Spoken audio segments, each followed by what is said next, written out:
Alternate arrangement ছিল বনরাজ চৌমুহনী হয়ে old jail, Lal Bahadur এবং পাওয়ার হাউস ক্রসিং হয়ে ওমেন্স কলেজ। 7 নম্বর জোন যেটাকে আমরা বলছি সেন্ট্রাল জোন, চিত্তরঞ্জন রোড, জগৌরীমুড়া মোটর স্ট্যান্ড এবং অ্যাডজয়নিং এরিয়া।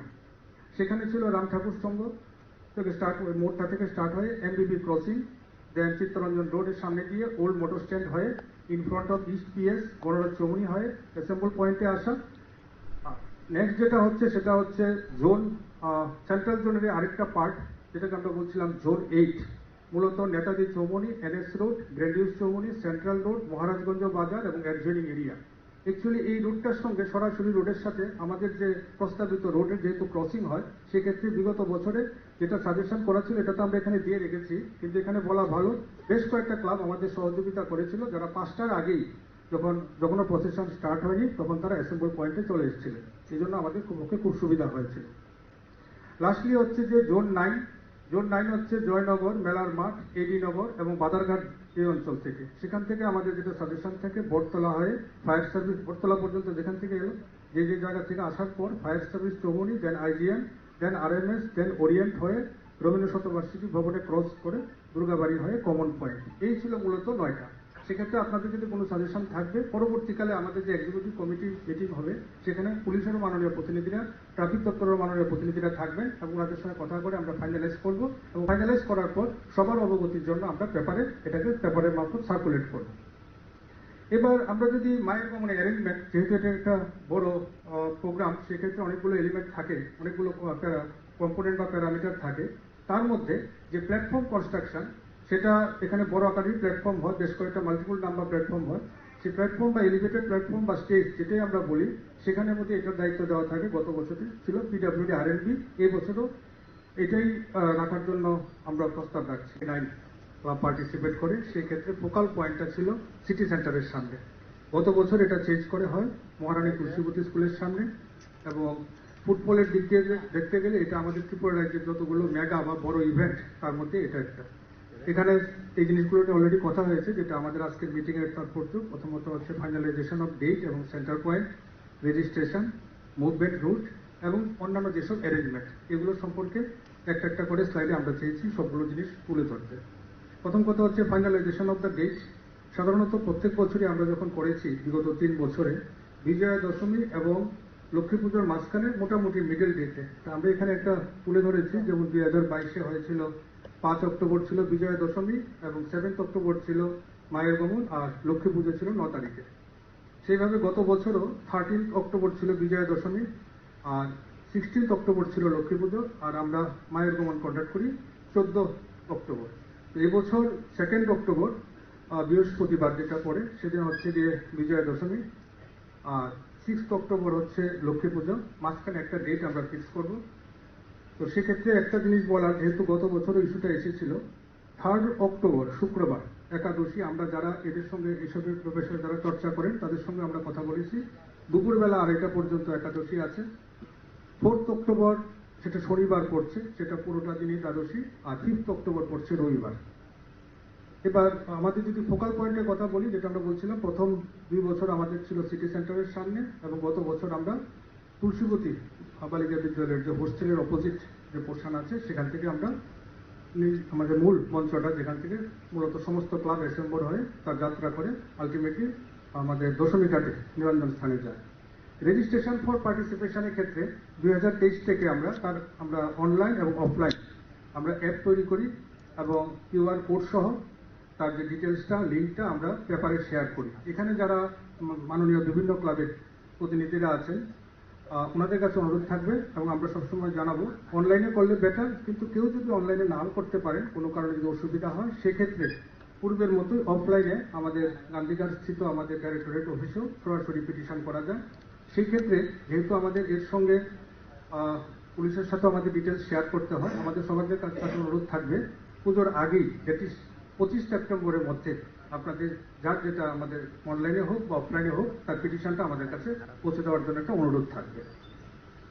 গত বছর যখন আমরা মায়ের গমনের জন্য নতুন জায়গায় শিফট করি, অটোমেটিক একটা জিনিস ছিল যে আগে ছিল পোস্ট অফিস চৌমুহনীতে সবাই অ্যাসেম্বল হতো, গত বছর থেকে সেটা হচ্ছে তুলসীবতী স্কুলের আমাদের রাজবাড়ির সামনের যে জায়গাটা, দুদিক থেকেই এখানে গাড়িগুলো আসতে পারে। সেটার উপর বিবেচনা করে আমরা মূলত 9টা জোনে ভাগ করি, এখানে এগুলো লেখা আছে। তার মধ্যে তুলসীবতী স্কুল থেকে শুরু করে via Jackson gate, Kamal Chowmuhani, then Shakuntala road, post office Chowmuhani হয়ে বা বটতলা সিটি সেন্টার, বটতলা এবং দশমীঘাট পর্যন্ত এই রুটটা সবার জন্যই কমন। কোশ্চেন হচ্ছে কে কোথা থেকে আসবে। সেক্ষেত্রে আমরা প্রথম যে জোনটা করি সেটা ছিল রামনগর, ভাটি অভয়নগর এবং তার যে সন্নিহিত এরিয়া। সেখান থেকে আমাদের যেটা সাজেস্টেড রুট ছিল ক্যাট Chowmuhani, then via fire brigade, IGM Chowmuhani, RMS Chowmuhani, then Orient, then Rabindra ভবনে ক্রসিং, দেন দুর্গাবাড়ি গেট। এটা ছিল মূলত আমাদের যেটা রামনগর, ভাটি অভয়নগর এই যে সন্নিহিত অঞ্চলের যেসব পুজোর যেসব যারা আসবেন পুজো কমিটি বা ক্লাব তাদের জন্য। দ্বিতীয় একটা জোন ছিল মূলত হচ্ছে কৃষ্ণনগর, কর্নেল চৌমনি, আরাধন সংঘ এবং তার সঙ্গে সংশ্লিষ্ট যেসব এরিয়া তার যেখানে ক্লাবগুলো, সেখানকে আমরা নাম দিয়েছিলাম ওয়েস্টার্ন জোন। সেখান থেকেও কর্নেল চৌমনি, বিদুরকর্তা চৌমনি বা রবীন্দ্র ভবন ক্রসিং হয়ে আমার দুর্গাবাড়ি পয়েন্ট হয়ে আমাদের যে মূল চত্বরটা যেখানে আসা এবং তারপর কমন রুট নিয়ে সেটাকে আমাদের দশমী ঘাটের দিকে যাওয়া। থার্ড যেটা রুট হচ্ছে সেটা হচ্ছে গিয়ে আমাদের Kunjaban, Radhanagar, VIP road, GB বাজার এবং তার সঙ্গে যে সংশ্লিষ্ট এরিয়া, সেই অ্যাডজয়নিং এরিয়া থেকে সঙ্গে যেসব ক্লাব এবং পুজো কমিটি আসেন তাদের ক্ষেত্রে মূলত আমাদের ছিল মূর্তি প্রাঙ্গণ থেকে শুরু করে রাধানগর হয়ে নর্থ গেট, নর্থ গেটের পরে আমাদের যে পাওয়ার হাউসের ক্রসিং, দেন বিকে রোড হয়ে বজ্রম চৌমনি, দেন বিকে রোড ক্রসিং হয়ে ওমেন্স কলেজ, ওমেন্স কলেজের পরে আমাদের ওই নির্দিষ্ট যে পয়েন্ট আছে তুলসীবতী স্কুলের সামনে এবং সেখান থেকে কমন রুট ধরে এগিয়ে যাওয়া। আমাদের যেটা ফোর্থ জোন ছিল সেটা হচ্ছে গিয়ে উজান, অভয়নগর, বনমালীপুর এবং তার সঙ্গে যেসব সংশ্লিষ্ট এরিয়া। সেক্ষেত্রে এখানে দুটো জিনিসই ফলো করা হয়েছিল, লাল বাহাদুর চৌমনি থেকে শুরু করে গণরাজ চৌমনি, ওমেন্স কলেজ, লক্ষ্মীনারায়ণ বাড়ি বা তার সঙ্গে একটা অল্টারনেটিভ ছিল লাল বাহাদুর থেকে গণরাজ চৌমনি বা পাওয়ার হাউস হয়ে ওমেন্স কলেজ হয়ে আমাদের অ্যাসেম্বল পয়েন্টে আসা।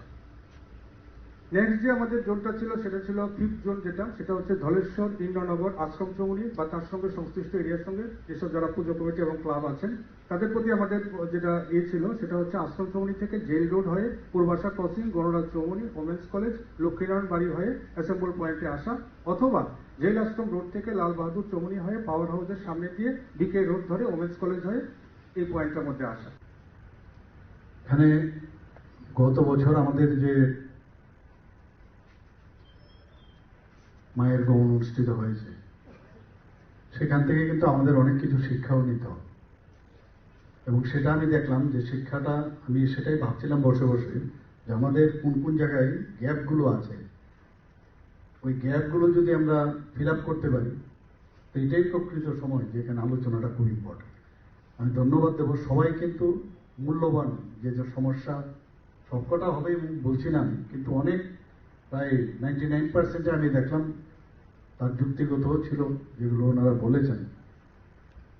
যেমন একটা জিনিস আমি দেখলাম যে কোনো জায়গায় যদি ক্রসিং আসে, আমি আরক্ষা দপ্তরকে বলবো যে ক্রসিং এর মধ্যে ধরুন বিভিন্ন জায়গা থেকে মূর্তি আসতে পারে, তো ওখানে যাতে পুলিশ প্রপারলি থাকে, আগে থেকে কে আগে আসলো সেটাকে, কারণ এটা নিয়েও ঝগড়া হয় যে আমি আগে এসেছি, কারণ মাঝখানে যদি আরেকটা ওই রোড দিয়ে আরেকটা মূর্তি চলে আসে এবং দুটোই ওখানে যদি দাঁড়িয়ে যায় তো কে আগে আসছে এটা নিয়েও কিন্তু একটা ঝগড়া।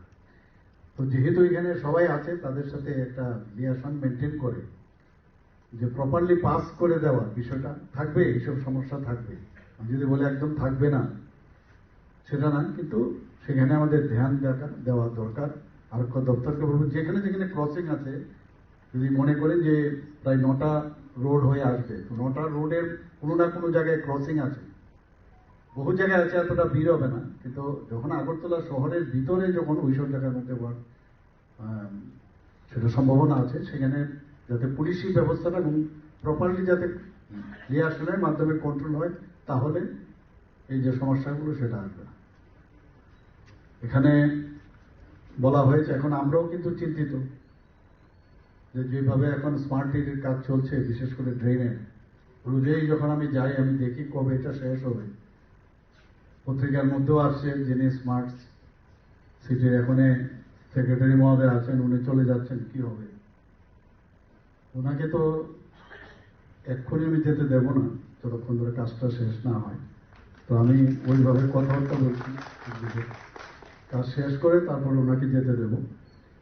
কথাবার্তা হচ্ছে, দেখা যাক কি হয়।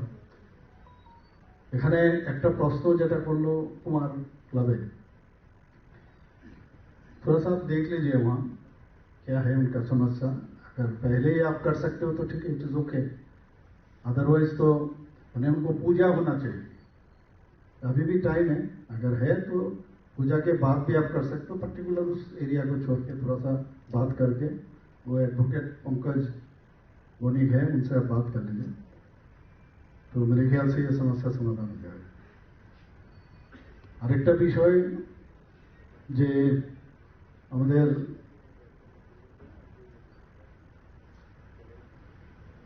যে পিডব্লিউডির যিনি সেক্রেটারি চিফ ইঞ্জিনিয়ার সাহেব বললেন, এটা কিন্তু সব জায়গায়, আমি যেখানে বাইরেও কালকে আমি গিয়েছিলাম মনু সেই সংগ্রামা ইয়েতে শান্তির বাজার, সেখানেও আমি দেখেছি আসার সময় এখনো দেখি অনেক জায়গার মধ্যে গাড্ডা, অনেক জায়গায় রাস্তাঘাটা থাকে। তো এটা আমাদের নিয়ম যে বৃষ্টিটা শেষ হলে যেন সব জায়গার মধ্যে, শুধু আগরতলায় না, সব জায়গায় যাতে ইমিডিয়েটলি ওইখানে রাস্তাগুলো রিপেয়ার হয়। কারণ পুজোর সময় মানুষ বসে থাকে। এটা এখন আগে আমরা বলতাম বাঙালির শ্রেষ্ঠ পুজো হচ্ছে দুর্গাপূজা। এখন জাতি জনজাতি মণিপুরি সব জাতির জন্যই কিন্তু এখন দুর্গাপূজা, কিন্তু সবাই বেরোয়। তো আমার মনে হয় যে প্রপারলি যখনই বৃষ্টিটা কমবে আপনি শুরু করে দেবেন কাজগুলো। আর হাইটের কথাও বললো আমাদের মেয়র সাহেব, বললেন যে এটা একটা প্রবলেম, কিন্তু যদি মূর্তির যদি হাইট সাথে এবং গেট যারা যারা করবেন আগরতলা শহরে তাদের প্রপারলি যেন হাইটটা মেনটেন করে। আর আমি ইলেকট্রিক ডিপার্টমেন্টকে, পাওয়ার ডিপার্টমেন্টকে আমি বলবো যে প্রপারলি যেসব ক্লাবের মধ্যে যারা ওখানে কারেন্ট টেম্পোরারি আনে, সেখানে প্রপারলি তাদের মিটার লাগানো হচ্ছে কিনা, প্রপারলি হুক লাইন করছে কিনা, এগুলো কিন্তু নজর দিতে হবে আপনাকে। কারণ ওইগুলো না দিলে ওখান থেকে যে কোনো সময় আগুন লাগতে পারে, এবং এর জন্য তৈরি থাকতে হবে ফায়ার ব্রিগেড, ফায়ার সার্ভিস ডিপার্টমেন্টকে। আপনারাও কিন্তু পাশাপাশি এটা নজর দেওয়া উচিত। আমরা যখনই দেখি ভারতবর্ষের বিভিন্ন জায়গায়, যখন কুম্ভ মেলার থেকে শুরু করে যখন এই ধরনের সমাগম হয়, ত্রিপুরাতে লাকি আমরা, ভগবান না করুক আমাদের এই ধরনের যে পদপিষ্ট একটা বিরাট বিষয় হয়, কিন্তু আমরা সবসময় এটার থেকে সজাগ যদি থাকি সেই দিকে আমাদের নজর রাখতে হবে। আরেকটা হচ্ছে যে হেলথ ডিপার্টমেন্টকে আমি বলবো যে আমাদের অনেকগুলো অ্যাম্বুলেন্স আছে চারিদিকে, প্রাইভেট অ্যাম্বুলেন্স আছে, যদি কারণ ভিড় থাকবে তখন সেইভাবে যদি আগের থেকে ইনফরমেশন দেওয়া যায়, ফর এক্সাম্পল যেখানে মানে খালি থাকবে ওই সব জায়গায় দুটো দুটো করে যদি আপনি অ্যাম্বুলেন্স দিয়ে রাখেন, বলা যায় না কখন দৌড়ে গিয়ে যেন অ্যাম্বুলেন্সটার মধ্যে নিয়ে যাওয়া যায়, ডাক্তার এবং সবাই যেন রেডি থাকেন, এটা রাখলে অনেকটা সুবিধা হবে। এবং প্রতিটা মোড়ের সাথে সাথে খুব বেশি না, মানে যেখান থেকে আমাদের মেইন ডে তার থেকে শুরু করে যদি আপনি তুলসীবতীর এখান থেকে শুরু করেন, জ্যাকসন গেট থেকে শুরু করলে প্রতিটা মোড়ে মোড়ে যদি আপনি দেন খুব বেশি একটা লাগবে না। আর সাউন্ড পলিউশন সম্পর্কে বলা হয়েছে হাসপাতালের, কারণ অনেকগুলো যে রুট, প্রায় 9টা মতো রুট করা হয়েছে, সেই রুটগুলোর মধ্যে আমি দেখলাম যে আমাদের এখানে যে রুটটা আছে দেখা যায় অনেকগুলো আইজিএম হসপিটালের সামনে দিয়ে যাচ্ছে। ওইখানে আমরা যারা ক্লাবের যারা আছি, আমি ওনাদেরকে আমি অনুরোধ করব, আমরা নিজেদেরও একটু সচেতন থাকা উচিত। আমরা যদি ওই জায়গাটা না, এখানে বন্ধকর হসপিটাল আছে এখানে, তাহলে দেখবেন মানে এটাও কিন্তু আপনার একটা অনার করলেন, আপনিও যে সচেতন, ক্লাবের তরফ থেকে আপনি যে সচেতন সেই বিষয়টাও কিন্তু সেখানে আপনার এস্টাবলিশ করতে পারবেন। যেখানে বলা হয়েছে অনেক জায়গার মধ্যে, একটা পার্টিকুলার জায়গায় বলা হয়েছে, গত একজন বলছিলেন যে খুব মেয়েরা, বিশেষ করে মেয়েদের নাম দিয়ে বলছে যে মেয়েরা নাকি খুব অশালীন আচরণ করেছে। আমার যাই হোক এই বিষয়গুলো আমার মনে হয় মহিলা পুলিশ দিয়ে ওই আগে ভাগে এগুলোর বিষয়ে নজর রাখা, যারা আমাদের পুলিশিং ব্যবস্থায় আছেন তারাও মানে ইন্টারনালি খবর নিতে হবে এই ধরনের ঘটনা কোনো জায়গায় ওইখানে দাঁড়িয়েছে কিনা, তাদের আগে থেকে ওদেরকে আইসোলেট করলে বেটার হবে। আরেকটা যে বিষয় এখানে উঠতে আসলো যে আমার মনে হয় যে আজকে অনেক আগেই কিন্তু পুজোই হয়নি, এখন আমরা মায়ের গমনের প্রস্তুতি সব আরম্ভ করেছি। তো এখানে এটা গুড সাইন, আমি তাই বলছিলাম যে এত আগে ভাগে হচ্ছে এবার, আমি বলছিলাম যে ইভেন আমি আবার বলবো যে প্রায় দেখা যায় 2 মাস পরেও মায়ের গমন বা পুজোর পরে প্রাইজ ডিস্ট্রিবিউশন হয়। তো প্রাইজ ডিস্ট্রিবিউশন বিভিন্ন সংস্থা থেকে দেয়, সরকারের তরফ থেকে, মিউনিসিপ্যালিটি থেকে, অন্যান্য জায়গায় দেখা যায় সে চার্ম যে মিউজিক সেটাই চলে যায়। তারপর দ্বিতীয় যেমন কিরকম লাগে, পুজো তো শেষ হয়ে গেল, এখনো পুজোই চলছে। তো আমার মনে হয় এগুলো যে একদম টাইমলি যদি দেওয়া হয় তাহলে একটা চার্ম সেটা থাকবে। সেগুলো যারা যারা দিচ্ছে ওদের সাথে কথা বলে এগুলো ফিক্স করে নিলে খুব বেটার হবে। আরেকটা হচ্ছে যে এই যে কার্নিভেল, আমরা চাইছি যে আগামী দিনে এই কার্নিভেল সারা ভারতবর্ষের মধ্যে মানুষ জানবে।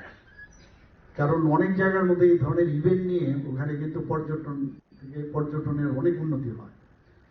আমাদের এখানে যারা এখন এত তারা পুজোর আগেই যখন যেহেতু আমরা করছি, যারা প্রসেশন করে যাচ্ছে সেই প্রসেশনের আগে ভাগে সমস্ত ক্লাবকে আমি বলবো যে কি কি ইভেন্ট, শুধু পুজোর প্যান্ডেল করলাম, লাইট করলাম বা ওখানকার সাজসজ্জা করলাম, মূর্তি কি বানালাম, তার থেকে এখন এটা কিন্তু বেশি প্রাধান্য দেওয়া উচিত। এর বিষয়ে আমার প্রসেশনের কি হবে সেই বিষয়ে আলোচনা করে রাখা, আগের থেকে একটা কমিটি বানিয়ে নিই এবং সেখানে কি আরো সুন্দরভাবে আপনারা কি প্রদর্শন করতে, যেমন নেতাজি স্কুল থেকে যখন ওরা প্রোগ্রাম দিল, তো আগে ভাগে কমিটি বানিয়ে দেন, চাঁদা ওঠার কমিটির বাদ দিয়ে এই কমিটি একটা বানিয়ে দেন এক্সক্লুসিভলি তোমরা খালি এই বিষয়টা তোমরা দেখবে, তাহলে আমাদের যে গ্রেভিটিটা সেটা অনেক বেটার হবে।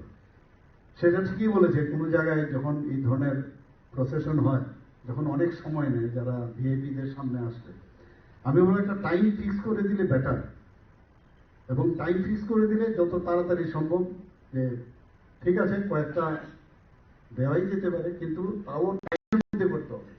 ওখানে এসে দেখা গেল অনেকক্ষণ সময় নিল, তাহলে পেছনের ওরা কিন্তু স্টার্ট আপ করবে। তো এইদিকে একটু সমস্ত আমি ক্লাবের কর্মকর্তাদের বলবো যে এই বিষয়টা যেন সবাই নজর দেন। আর আমি আশা করি যে এখানে বিস্তারিত আলোচনা হয়েছে, লাইন ডিপার্টমেন্টের সবাই মোটামুটি উত্তরও দিয়েছে, এবং এই উৎসব সারা বছর আমরা যখন বৈশাখ মাসের প্রথম দিন আমরা মনে করি যে আমাদের মানে আরেকটা বছর শুরু হলো, বা 1 জানুয়ারিতে আমরা মনে করি যে আমাদের একটা বছর শুরু হলো।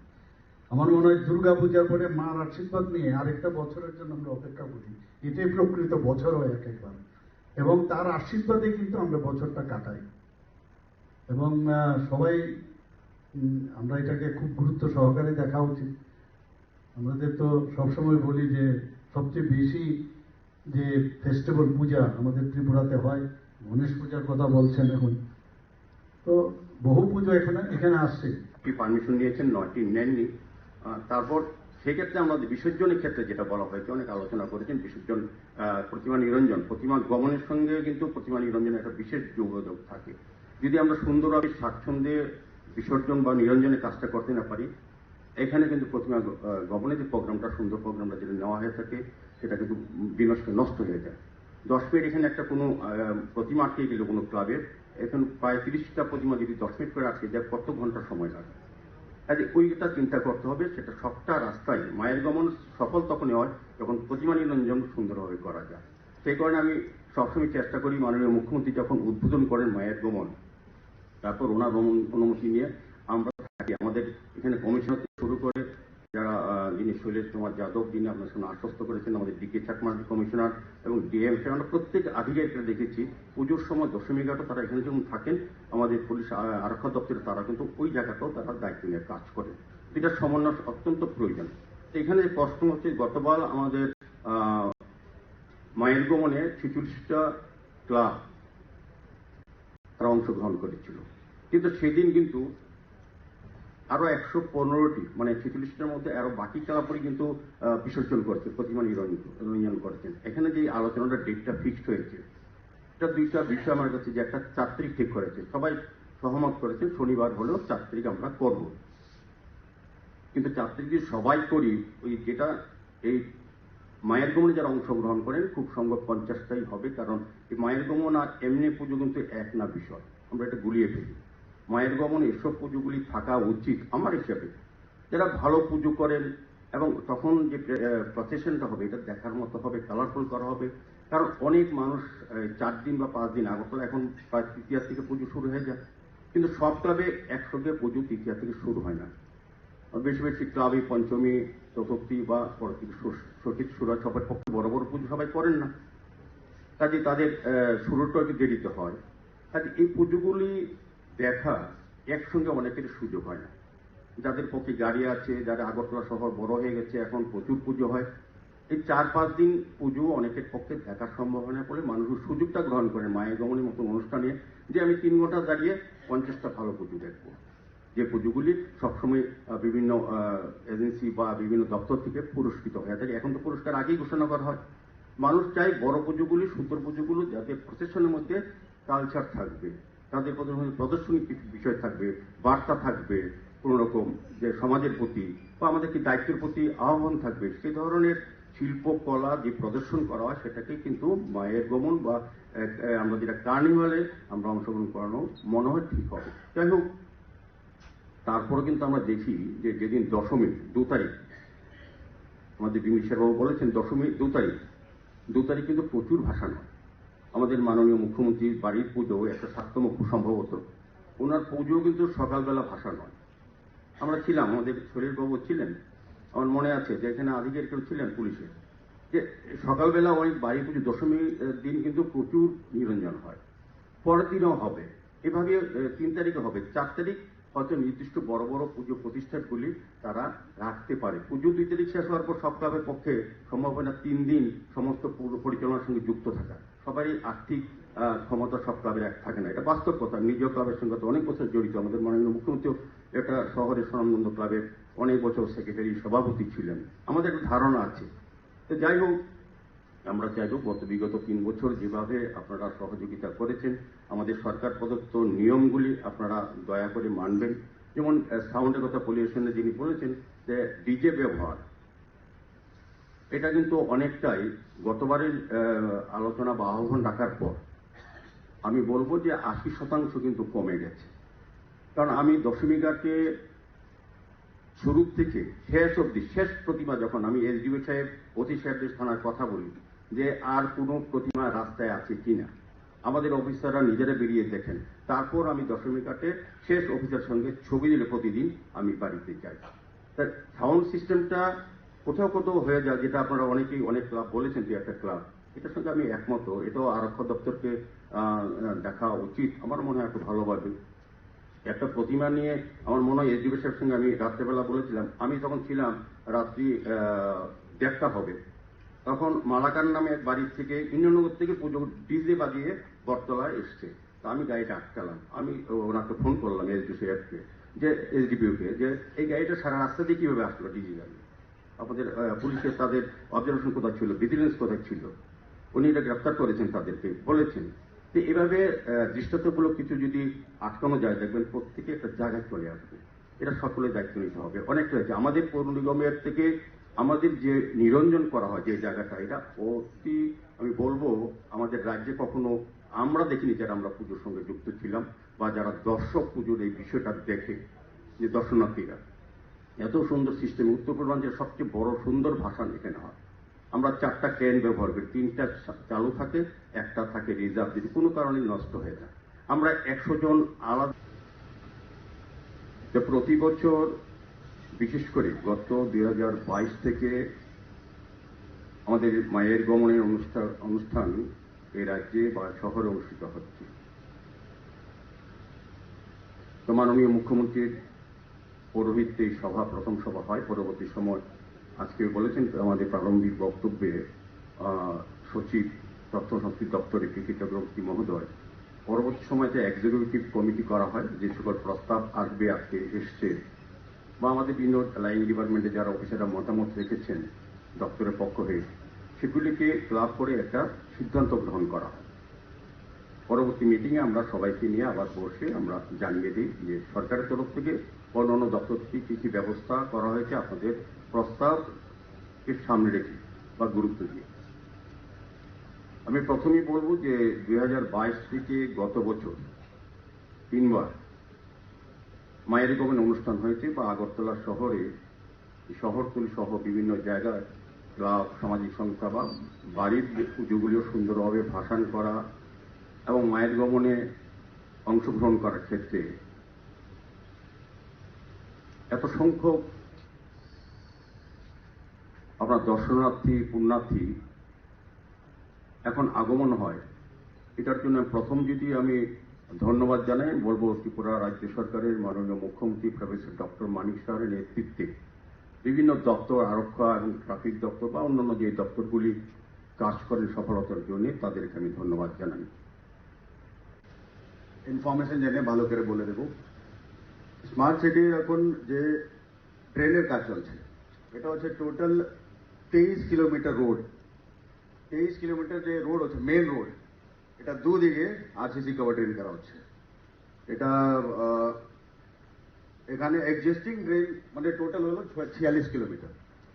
এক্সিস্টিং ড্রেন মোটামুটি 6.2 কিলোমিটার, মানে মোটামুটি 39.8 কিলোমিটার ড্রেন করা হচ্ছে। এটা চালু হয়েছিল ফেব্রুয়ারি মাসে। আর আমাদের যে সিদ্ধান্ত ছিল আগেই যে মহালয়ার আগে আগে এটাকে শেষ করা হয়ে যাবে, ওটা করা হইব। আর এখন পর্যন্ত 34 কিলোমিটার শেষ করা হয়েছে কমপ্লিট, বাকি কাজ চলছে। যেখানে যেখানে এটা যেটা আপনি বলছেন কাটা চিরা হয়েছে, এটা কাটা চিরা সমস্ত শেষ করা হইব। নট অনলি এটা শেষ করা হইব, যেটা আপনার ট্রেন হয়ে গেছে ওর রোডের মধ্যে গর্ত আছে, ওর বাড়ির মধ্যেও গর্ত আছে, এটা সমস্ত ফিলিং আপ করা হইব। এবং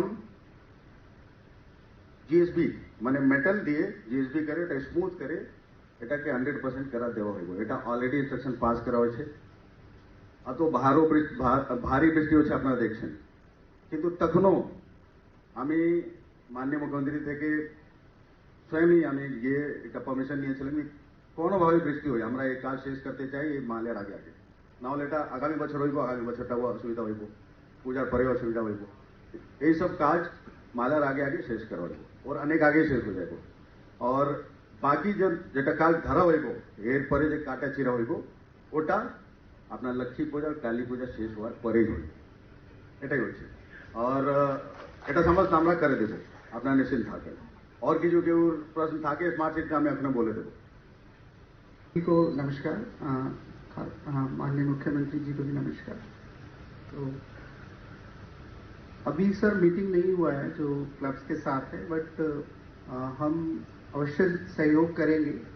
और जो भी क्राउड मैनेजमेंट है, जो भी एडमिनिस्ट्रेटिव अप्रूवल है, जैसे सिटी सेंटर के पास अगर कोई बैरिकेडिंग है या क्राउड कंट्रोल मैकेनिज्म है तो पुलिस के साथ हम लोग काम करेंगे। दशमी घाट पे जो भी प्रबंध है उसका भी एएमसी के साथ और पुलिस के साथ हम सहयोग करके उसको कंप्लीट करेंगे। साथ ही साथ जो भी अप्रूवल्स हैं, जो एक सेक्रेटरी साहब ने बोला कि हर जगह घूमना पड़ता है, हम कोशिश करेंगे कि इसको सिंगल विंडो सिस्टम से किया जाए।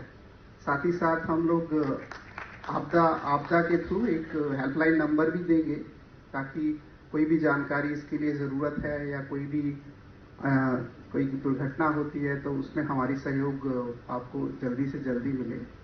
और साथ ही साथ जो डिफरेंट लाइन डिपार्टमेंट्स हैं उनके साथ भी हम लोग अवश्य कोऑर्डिनेट करेंगे, ताकि जहां भी सड़कों की मरम्मत की ज़रूरत है, पानी का प्रबंध है एवं अलग अलग जो समस्याएं हैं बिजली को लेके, फायर सर्विस को लेके, उसको भी दूर करेंगे।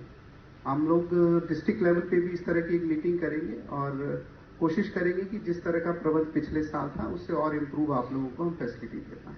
Thank you. Law and order जो इश्यूज रेज किया गया, जहाँ पे बैरिकेडिंग है, फ्री फ्लो ऑफ ट्रैफिक, या दशमी घाट में जहाँ इमर्शन जो चलने वाला है, और साउंड रिलेटेड इश्यूज, इन सब के लिए हम एक single window arrangement will be done at the SP officer, and we coordinate with the line departments also wherever they are doing barricading। हम लोग पहले वहीं पे जाके जहाँ पे क्लब्स का पहले जो इश्यूज रेज किया है या ट्रैफिक मूवमेंट हो, otherwise sensitive locations like hospitals, schools, and wherever civilian establishments में जहाँ इश्यूज होता है वहीं पे क्लब्स के साथ हमारा फील्ड विजिट्स होगा and we assure you that जो भी इश्यूज हैं we will be there on the field and we'll try to sort it out and put it forward for the approval, sir.